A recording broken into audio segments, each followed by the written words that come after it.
Assalamualaikum warahmatullahi wabarakatuh. Halo, perkenalkan nama saya Naiza Asyafa Amisa Rizky. Saya dari Program Studi Hukum Ekonomi Syariah, Fakultas Agama Islam, Universitas Muhammadiyah Surakarta. Nah, kali ini saya akan menjelaskan sedikit mengenai apa sih itu etika bisnis Islami. Nah, sebelum kita mengetahui keseluruhan arti dari kata etika bisnis Islami, kita harus mengetahui terlebih dahulu arti dari masing-masing kata etika, bisnis, dan Islami. Yang pertama adalah etika. Secara etimologi, etika sendiri berasal dari bahasa Yunani etikos yang mempunyai beragam arti. Salah satunya sebagai analisis konsep-konsep terhadap apa yang harus, mesti, tugas, aturan-aturan moral, benar, salah, wajib, tanggung jawab, dan lain-lain. Menurut Ahmad Amin, memberikan batasan bahwa etika atau akhlak adalah ilmu yang menjelaskan arti yang baik dan buruk, menerangkan apa yang seharusnya dilakukan oleh manusia kepada lainnya, menyatakan tujuan yang harus dituju oleh manusia dalam perbuatan mereka, dan menunjukkan jalan untuk melakukan apa yang harus diperbuat. Selanjutnya adalah arti dari kata bisnis. Kata bisnis dalam Al-Quran biasanya yang digunakan adalah al-tijarah, al-baitadayantum, dan al-ishtaron. Tetapi yang seringkali digunakan yaitu al-tijarah, dan dalam bahasa Arab, tijaroha berawal dari kata dasar tjr, tajaro, tajron wal tijarota, yang bermakna berdagang atau berniaga. Menurut Ar-Raghib Al-Safani dalam Al-Mufradat fi Gharib Al-Quran, tijaro bermakna pengelolaan harta benda untuk mencari keuntungan. Dari penjelasan tersebut, terlihat bahwa bisnis dalam Al-Quran dan dari tijaroh pada hakikatnya tidak semata-mata bersifat material dan hanya bertujuan untuk mencari keuntungan material semata, tetapi bersifat material sekaligus imaterial, bahkan lebih meliputi dan mengutamakan hal-hal yang bersifat imaterial dan kualitas. Aktivitas bisnis ini tidak hanya dilakukan semata-mata antar manusia dengan manusia loh, tetapi juga dilakukan antara manusia dengan Allah Subhanahu wa Ta'ala. Bisnis harus dilakukan dengan ketelitian dan kecermatan dalam proses administrasi dan perjanjian-perjanjian bisnis. Tidak boleh dilakukan dengan cara penipuan dan kebohongan hanya demi memperoleh keuntungan semata.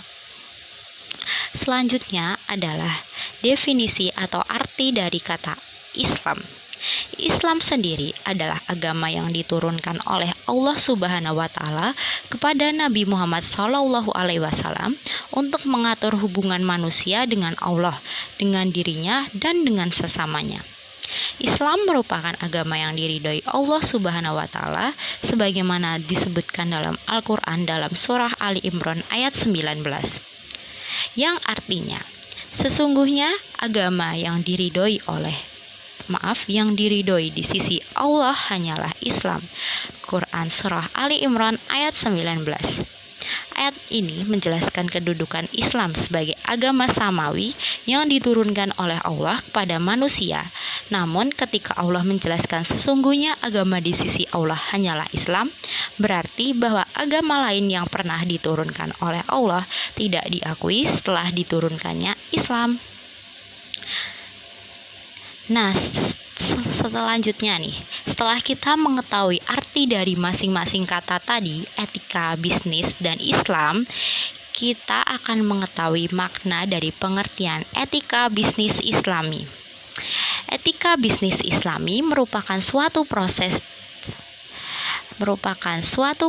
dan upaya untuk mengetahui hal-hal yang benar dan salah, yang selanjutnya melakukan hal yang benar berkenaan dengan produk pelayanan perusahaan dengan pihak yang berkepentingan dengan tuntutan perusahaan.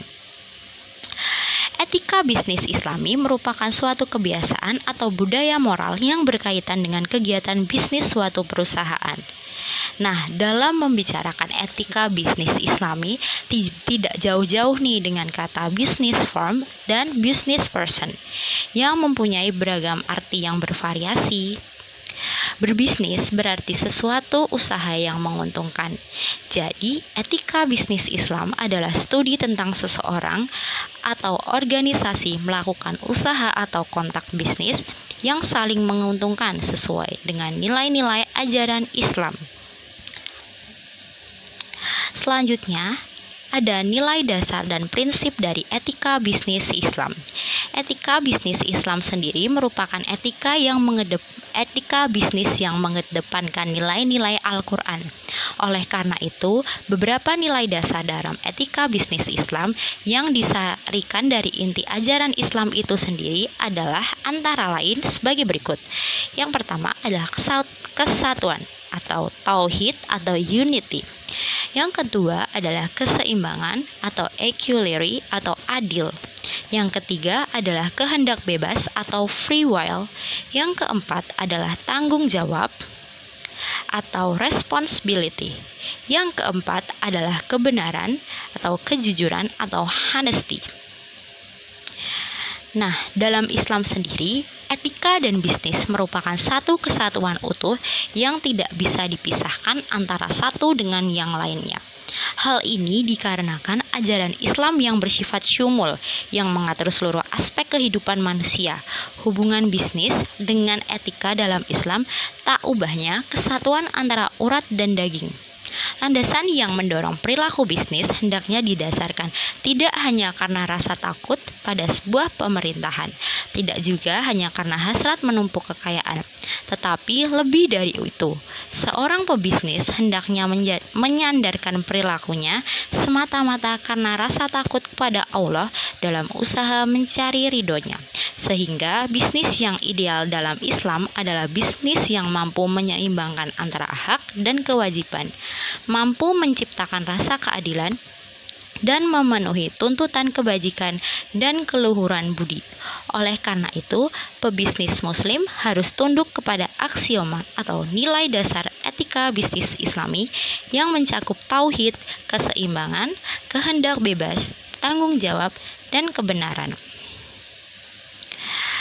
Nah, setelah kita membicarakan etika bisnis Islami, sekarang kita akan membicarakan mengenai kaitan Pancasila dengan etika bisnis Islami. Pancasila sendiri adalah sumber-sumber nilai, maka nilai-nilai dasar Pancasila dapat dijadikan sebagai sumber pembentukan norma etik atau norma moral dalam kehidupan bermasyarakat, berbangsa, dan bernegara.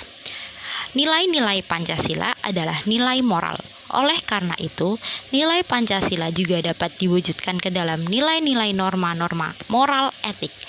Norma-norma etik tersebut selanjutnya dapat digunakan sebagai pedoman atau acuan dalam bersikap dan bertingkah laku dalam kehidupan berbangsa dan bernegara.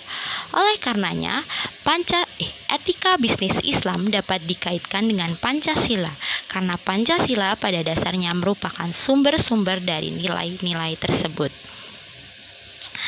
Nah, sekian tadi penjelasan saya mengenai etika bisnis Islami. Semoga apa yang saya sampaikan tadi dapat bermanfaat bagi kita semua. Kurang lebihnya mohon maaf. Wassalamualaikum warahmatullahi wabarakatuh.